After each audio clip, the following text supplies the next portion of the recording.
অস্ত্র রাখো, অস্ত্র ফেলো পায়ে, বর্ম খুলে দেখো আদুর গায়ে, গান দাঁড়ালো ঋষি বালক, মাথায় গোজা ময়ূর পালক। তোমরা নিশ্চয়ই এখানে চিত্রটা বুঝতে পারছো। এই চিত্রটা নিশ্চয়ই তোমাদের চোখের সামনে অদ্ভুতভাবে ভেসে উঠছে। কার মাথায় ময়ূর পুচ্ছ বা ময়ূর পালক গোজা থাকে তোমরা নিশ্চয়ই জানো।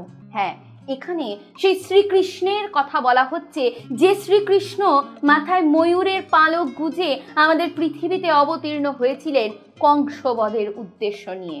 এখানে আমাদের কবি সেরকমই একজন কৃষ্ণ বা ময়ূর পালকধারী একজন বালকের সন্ধান করেছেন, যে শ্রীকৃষ্ণের মতোই কংসবধ অর্থাৎ আমাদের পৃথিবীর যত যুদ্ধ কামনাকারী মনোভাব তাকে ধ্বংস করবার জন্য গান বাজতে পৃথিবীতে অবতীর্ণ হবে।